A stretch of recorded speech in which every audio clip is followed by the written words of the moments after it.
순종의 삶, 제4과, 순종과 사람에 대한 두려움, 학습 목표, 친구나 다른 사람들이 평가하는 것에 상관없이 하나님께 순종하는 삶을 살게 한다. 18세기 말에 태어난 영국의 가난한 구두수성공 윌리엄 캐리는 하나님의 부르심에 순종하여 인도 선교사가 되기 전까지 수많은 갈등을 극복해야만 했다. 크고 영향력 있는 동인도 회사의 고위 간부들이 캐리의 사역에 반대하여 영국 의회에 아래와 같은 결의서를 제출했다. 동인도 식민 지역에 선교사를 파견하는 것은 공상에 빠진 광신자들이 생각해낸 가장 터무니없고 비용도 너무 많이 들며 옹호의 여지가 전혀 없는 미친 계획이다. 1796년에 스코틀랜드 교회 총회는 다음의 결의안을 승인했다. 미개인들과 야만인들에게 복음의 지식을 확산시키는 것은 너무도 어리석은 일이다. 어느 하원 의장은 인도의 선교사들을 풀어놓느니 차라리 마귀떼를 풀어놓는 것을 보고 싶다고 말했다. 그러나 이러한 모든 반대에도 불구하고 캐리는 굴하지 않았다. 그는 내 영혼아, 왜 내 안에서 불안해하는가? 상황은 내가 기대한 것보다 훨씬 더 좋아질 것이다. 하나님께서 모든 것을 아시고 돌아보신다. 라고 기록했다. 윌리엄 캐리는 하나님의 시험을 통과했고 현대 선교의 아버지가 되었다. 신실하고 헌신된 그리스도인은 장애물이나 대중의 생각, 동료들의 압박에 관계없이 항상 그리스도 편에 서서 증인이 된다. 우리가 사람을 두려워하면 사탄은 그리스도인으로서의 우리의 삶을 패배하도록 만들 것이다. 그러나 성령의 인도하심에 순종하면 우리는 사람들을 그리스도께 인도하게 될 것이다. 다른 사람들이 어떻게 생각하든 그리스도의 편에 서서 열매 맺는 증인이 되기를 바란다. 1. 베드로의 부인 마태복음 26장 57절로 75절을 주의 깊게 읽으라. 26장 57절로 75절을 읽겠습니다.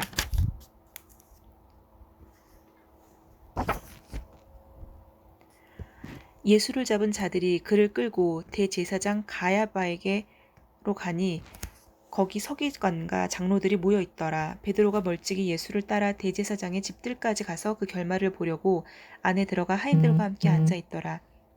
대제사장들과 온 교회가 예수를 죽이려고 그를 칠 거짓 증거를 찾음에 거짓 증인이 많이 왔으나 얻지 못하더니 후에 두 사람이 와서 이르되 이 사람의 말이 내가 하나님의 성전을 헐고 사흘 동안에 지을 수 있다 하더라 하니 대제사장이 일어서서 예수께 묻되 아무 대답도 없느냐 이 사람들이 너를 치는 증거가 어떠하냐 하되 예수께서 침묵하시거늘 대제사장이 이르되 내가 너로 살아계신 하나님께 맹세하게 하노니 내가 하나님의 아들 그리스도인지 우리에게 말하라. 예수께서 이르시되 내가 말하였느니라. 그러나 내가 너희에게 이르노니 이후의 인자가 권능의 우편에 앉아 있는 것과 하늘 구름을 타고 오는 것을 너희가 보리라 하시니 이에 대제사장이 자기 옷을 찢으며 이르되 그가 신성모독하는 말을 하였으니 어찌 더 증인을 요구하리요. 보라 너희가 지금 이 신성모독하는 말을 들었도다. 너희 생각은 어떠하냐 대답하여 이르되 그는 사형에 해당하니라 하고 이에 예수의 얼굴에 침뱉으며 주먹으로 치고 어떤 사람은 손바닥으로 때리며 이르되 그리스도야 우리에게 선지자 노릇을 하라. 너를 친 자가 누구냐 하더라. 베드로가 바깥들에 앉았더니 한 여종이 나와 이르되 너도 갈릴리 사람 예수와 함께 있었도다 하거늘 베드로가 모든 사람 앞에서 부인하여 이르되 나는 내가 무슨 말을 하는지 알지 못하겠노라 하며 안문까지 나아가니 다른 여종이 그를 보고 거기 있는 사람들에게 말하되 이 사람은 나사렛 예수와 함께 있었도다 하매 베드로가 맹세하고 또 부인하여 이르되 나는 그 사람을 알지 못하노라 하더라. 조금 후에 곁에 섰던 사람들이 나와 베드로에게 이르되 너도 진실로 그 도당이라 내 말소리가 너를 표명한다 하거늘 그가 저주하며 맹세하여 이르되 나는 그 사람을 알지 못하노라 하니 곧 닭이 울더라. 이에 베드로가 예수의 말씀에 닭 울기 전에 내가 3번 나를 부인하리라 하심이 생각나서 밖에 나가서 심히 통곡하니라. 아멘. 첫 번째, 베드로는 그리스도를 알고 진심으로 사랑했다. 그러나 예수님이 잡혀갔을 때 베드로는 어떻게 했는가? 두려워서 멀찍이 따라갔습니다. 2. 그리스도와 베드로를 비교해보라. 누가 그리스도를 고발했는가? 대제사장과 온 공회 사람들이 고발했습니다. 누가 베드로를 고발했는가? 두 여종과 곁에 섰던 사람들이 고발했습니다. 예수님은 자기를 고발한 사람들에게 어떻게 대답했는가? 하나님의 아들 그리스도라고 분명하게 밝히고 권능의 우편에 앉을 것과 하늘 구름을 타고 올 것을 분명히 보게 될 것이라고 말씀하셨습니다. 베드로는 자기를 고발한 사람들에게 어떻게 대답했는가? 그 과정을 살펴보라. 첫 번째, 무슨 말 하는지 모르겠다며 부인하였고, 두 번째는 그 사람을 알지 못한다고 부인하였고, 세 번째는 저주하며 맹세하며 부인했습니다. 예수님은 진리를 말씀하셨기 때문에 무슨 일을 당하셨는가? 사형 판결 받으셨고 침뱉음, 모욕, 폭행을 당하셨습니다. 베드로가 거짓말한 결과는 무엇이었는가? 사람들에게는 고발과 공격에서 벗어났지만 예수님의 말씀을 닭이 3번 울 때서야 기억하고 심히 통곡하며 후회하였습니다. 사람들은 그리스도의 가르침이 약자나 겁쟁이, 노이로제 환자들에게나 도움이 된다고 말한다. 그리스도와 베드로의 사례를 보고 당신은 그런 주장을 어떻게 생각하는가? 사람들은 그리스도의 가르침이 약자나 겁쟁이, 노이로제 환자들에게나 도움이 된다고 말하고 있지만 제 생각은 그리스도의 가르침은 약자나 겁쟁이, 노이로제 환자들에게도 도움이 된다고 생각합니다. 그렇기 때문에 그리스도의 가르침이 도움이 되지 않는 사람은 없습니다. 단지 약자나 겁쟁이, 노이로제 환자들은 우리가 어떤 도움이 되는 기적을 행하신 그런 것들을 더 전후를 더 비교하기 쉽거나 또 겉으로 드러나는 부분이 또 눈에 띄게 나타날 수 있기 때문에 그렇게 혹자들은 말할 수 있지만 모든 사람들에게 그리스도의 가르침은 도움이 된다고 생각합니다. 그리스도의 사례를 본 당신은 친구들의 압박을 받을 때 어떻게 하겠는가? 만약 지금 그리스도를 믿는 것 혹은 그리스도의 존재 이런 것에 대해서 제가 압박을 받는다면 저는 전혀 개의치 않을 것입니다. 2. 베드로의 회복. 요한복음 21장 1절로 19절을 주의 깊게 읽으라. 그 후에 예수께서 디베랴 호수에서 또 제자들에게 자기를 나타내셨으니 나타내신 일은 이러하니라. 시몬 베드로와 디두모라 하는 도마와 갈릴리 가나 사람 나다나엘과 세베대의 아들들과 또 다른 제자 둘이 함께 있더니 시몬 베드로가 나는 물고기 잡으러 가노라 하니 그들이 우리도 함께 가겠다 하고 나가서 배에 올랐으나 그날 밤에 아무것도 잡지 못하였더니 날이 새어갈 때 예수께서 바닷가에 서셨으나 제자들이 예수인 줄 알지 못하는지라. 예수께서 이르시되 얘들아 너희에게 고기가 있느냐 대답하되 없나이다. 이르시되 그물을 배 오른편에 던지라 그리하면 잡으리라 하시니 이에 던졌더니 물고기가 많아 그물을 들 수 없더라. 예수께서 사랑하시는 그 제자가 베드로에게 이르되 주님이시라 하니 시몬 베드로가 벗고 있다가 주님이라 하는 말을 듣고 겉옷을 두른 후에 바다로 뛰어내리려다. 다른 제자들은 육지에서 거리가 불과 한 50칸쯤 되므로 작은 배를 타고 물고기 든 그물을 끌고 와서 육지에 올라보니 숯불이 있는데 그 위에 생선이 놓였고 떡도 있더라. 예수께서 이르시되 지금 잡은 생선을 좀 가져오라 하시니 시몬 베드로가 올라가서 그물을 육지에 끌어올리니 가득히 찬 물고기가 153마리라. 이같이 많으나 그물이 찢어지지 아니하였더라. 예수께서 이르시되 와서 조반을 먹으라 하시니 제자들이 주님이신 줄 아는 고로 당신이 누구냐 감히 묻는 자가 없더라. 예수께서 가셔서 떡을 가져다가 그들에게 주시고 생선도 그와 같이 하시니라. 이것은 예수께서 죽은 자 가운데서 살아나신 후에 3번째로 제자들에게 나타나신 것이라. 그들이 조반 먹은 후에 예수께서 시몬 베드로에게 이르시되 요한의 아들 시몬아 내가 이 사람들보다 나를 더 사랑하느냐 하시니 이르되 주님 그러하나이다. 내가 주님을 사랑하는 줄 주님께서 아시나이다. 이르시되 내 어린 양을 먹이라 하시고 또 2번째 이르시되 요한의 아들 시몬아 내가 나를 사랑하느냐 하시니 이르되 주님 그러하나이다. 내가 주님을 사랑하는 줄 주님께서 아시나이다. 이르시되 내 양을 치라 하시고 3번째 이르시되 요한의 아들 시몬아 내가 나를 사랑하느냐 하시니 주께서 3번째 내가 나를 사랑하느냐 하심으로 베드로가 근심하여 이르되 주님 모든 것을 아시오매 내가 주님을 사랑하는 줄을 주님께서 아시나이다. 예수께서 이르시되 내 양을 먹이라.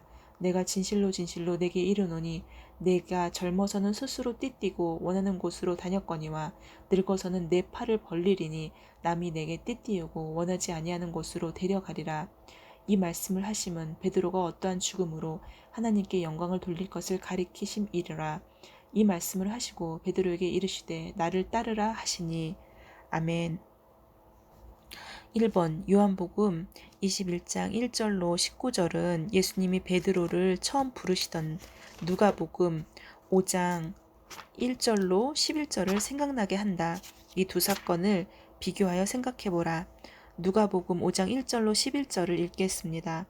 무리가 몰려와서 하나님의 말씀을 들을새 예수는 게네사렛 호숫가에 서서 호숫가에 배 두 척이 있는 것을 보시니 어부들은 배에서 나와서 그물을 씻는지라. 예수께서 한 배에 오르시니 그 배는 시몬의 배라.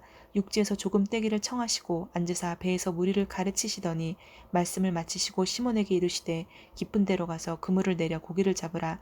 시몬이 대답하여 이르되 선생님 우리들이 밤이 새도록 수고하였으되 잡은 것이 없지만은 말씀에 의지하여 내가 그물을 내리리이다 하고 그렇게 하니 물고기 잡은 것이 심이 많아 그물이 찢어지는지라. 이에 다른 배에 있는 동무들에게 손짓하여 와서 도와달라 하니 그들이 와서 두 배의 체험에 잠기게 되었더라. 시몬 베드로가 이를 보고 예수의 무릎 아래 엎드려 이르되 주여 나를 떠나소서 나는 죄인이로소이다 하니 이는 자기 및 자기와 함께 있는 모든 사람들이 고기 잡힌 것으로 말미암아 놀라고 세베대의 아들로서 시몬의 동업자인 야고보와 요한도 놀랐음이라. 예수께서 시몬에게 이르시되 무서워하지 말라. 이제 후로는 내가 사람을 취하리라 하시니 그들이 배들을 육지에 대고 모든 것을 버려두고 예수를 따르니라. 아멘. 이 두 사건을 비교해 보겠습니다. 먼저 누가복음의 사건입니다. 누가복음에서는 밤이 맞도록 제자들이 수고를 하였지만 얻은 것이 하나도 없었습니다. 이에 예수님께서 깊은 데로 가서 그물을 내려 고기를 잡으라고 말씀하시니 그 결과 고기가 심이 많아서 그물이 찢어질 정도가 되었습니다. 요한복음에서는 역시 제자들이 밤에 배에 올랐지만 아무것도 잡지 못했습니다. 예수님께서 그물을 배 오른편에 던지면 고기를 얻을 거라고 말씀하셨고 그 결과로 그물을 들 수 없을 정도로 고기가 많이 잡혔지만 그물이 찢어지진 않았고 그 고기의 수가 153마리가 되었습니다. 두 번째, 베드로가 예수님을 부인한 사실과 예수님이 베드로에게 하신 세 번의 질문은 어떤 관계가 있는가? 요한복음 21장에서 예수님을 부인하고 그런 베드로에게 예수님은 세 번의 질문을 하십니다. 내가 나를 사랑하느냐라는 질문을 통해서 이거는 예수님께서 베드로에게 다시 새롭게 사명을 확인시켜주는 그러한 장면이라고 생각합니다. 세 번째, 내 양을 먹이라는 예수님의 말씀은 베드로에게 어떤 의미가 있는가? 베드로가 예수님을 부인한 것을 분명 베드로는 신경을 쓰고 있었을 텐데 예수님은 내가 나를 사랑하느냐라는 질문을 통해서 이러한 것들을 그냥 의미 없는 것으로 관계 회복을 완전히 하셨고 그리고 그 후에 내 양을 먹이라는 그 말씀을 통해서 예수님이 자신의 양을 친히 맡기시는 말씀이라고 생각합니다. 여기서 양은 우리겠지요. 그래서 하나님의 백성을 먹이는 예수님의 삶의 사역을 베드로가 계속 하라는 그런 말씀을 주셨다는 그런 의미입니다. 네 번째, 우리가 비록 그리스도께 죄를 짓고 그분을 부인했다 하더라도 무엇에 근거하여 회복될 수 있는가? 요한일서 1장 9절에서 사죄의 확신 이 부분이 있습니다. 만일 우리가 우리 죄를 자백하면 그는 미쁘시고 의로우사 우리 죄를 사하시며 우리를 모든 불의에서 깨끗하게 하실 것이요 라고 성경에서 쓰여 있습니다. 따라서 우리가 아무리 큰 죄를 지었다 할지라도 예수께 나아가 고백하고 그러면 예수님께서는 그 죄를 용서해 주시고 다시 회복의 그런 관계를 맺어 주신다고 합니다. 3. 베드로의 변화. 예수님을 부인한 지 약 2달 후 오순절에 베드로는 조롱하는 무리에게 그리스도인의 신앙을 담대히 전했다. 그가 군중들에게 두려움없이 말한 내용은 무엇인가? 사도행전 2장 36절. 그런즉 이스라엘 온 집은 확실히 알지니 너희가 십자가에 못 박은 이 예수를 하나님이 주와 그리스도가 되게 하셨느니라 하니라. 십자가에 못 박히신 이 예수를 하나님이 주와 그리스도가 되게 하셨다는 것입니다. 베드로의 생애에 이런 극적인 변화를 가져오게 한 것은 무엇인가? 사도행전 1장 8절, 2장 1절로 4절. 오직 성령이 너에게 임하시면 너희가 권능을 받고 예루살렘과 온 유대와 사마리아와 땅끝까지 이르러 내 증인이 되리라 하시니 오순절 날이 이미 이름에 그들이 다 같이 한 곳에 모였더니 호련히 하늘로부터 급하고 강한 바람 소리 같은 것이 있어 그들이 앉은 온 집에 가득하며 마치 불의 혀처럼 갈라지는 것들이 그들에게 보여 각 사람 위에 하나씩 임하였더니 그들이 다 성령의 충만함을 받고 성령이 말하게 하심을 따라 다른 언어들로 말하기를 시작하니라. 이런 변화를 갖게 한 것은 오직 성령이 충만함을 받고 그것을 통해서 능력을 받았기 때문입니다. 그래서 오직 이것은 하나님의 그런 성령 충만함에 의한 것입니다. 그 결과는 어떠했는가? 사도행전 2장 37절로 42절. 그들이 이 말을 듣고 마음에 찔려 베드로와 다른 사도들에게 물어 이르되 형제들아 우리가 어찌할꼬 하거늘 베드로가 이르되 너희가 회개하여 각각 예수 그리스도의 이름으로 세례를 받고 죄 사함을 받으라. 그리하면 성령의 선물을 받으리니 이 약속은 너희와 너희 자녀와 모든 먼데 사람 곧 우리 하나님이 얼마든지 부르시는 자들에게 하신 것이라 하고 또 여러 말로 확증하여 권하여 이르되 너희가 이 패역한 세대에서 구원을 받으라 하니 그 말을 받은 사람들은 세례를 받음에 이날의 신도의 수가 3천이나 더하더라. 그들이 사도의 가르침을 받아 서로 교제하고 떡을 떼매 오로지 기도하기를 힘쓰니라. 그 결과 마음에 찔려서 예수 그리스도의 이름으로 세례를 받고 제사함을 받았고 그 후에 서로 교제하고 기도하기를 힘쓰게 되었습니다. 즉 베드로가 담대히 주님의 말씀을 전하자 사람들이 두려워하여 회개하고 예수를 믿게 되었습니다. 오늘의 적용입니다. 이 과에서 당신에게 가장 의미 있는 것은 무엇인가? 이 과에서 가장 의미 있는 것은 사람에 대한 두려움. 오늘 제목이 순종과 사람에 대한 두려움이었는데 이 사람에 대한 두려움이 나만 갖고 있는 것이 아니구나. 당연한 것이구나. 심지어 애제자였던 베드로조차도 이 사람에 대한 두려움이 있었고 부인했었고 그런데 그것을 오로지 성령의 은혜를 통해서 성령 충만함을 통해서 그것을 하느님의 말씀을 전하는데 담대해졌구나 그러한 생각을 하게 되었습니다. 그리고 오늘 말씀을 읽을 때 예수님이 베드로에게 내가 나를 사랑하느냐라는 말씀을 3번 반복을 하셨는데 그 말씀이 저에게 하는 말씀인 것 같았습니다. 당신은 그리스도인으로서 동료나 주위 사람들에게로부터 현재 어떤 압박을 받고 있는가? 이 과에서 배운 것에 비추어 이런 압박을 어떻게 대처하겠는가? 사실 뭐 압박이라고 받는 것은 없지만 뭐 딱히 교회에 다닌다고 했을 때 친정이나 시댁에서 뭐 그렇게 긍정적으로 바라보는 것은 또 아니었습니다. 지금 그것을 그냥 무시하고 다니고 있는데 사실은 제가 더 나아가서 그들을 적극적으로 전대할 수 있도록 하는 것이 이제 저의 어떤 하나님에게 구해야 되는 그러한 기도의 제목일 것 같습니다. 오늘의 외울 말씀은 누가복음 9장 26절입니다.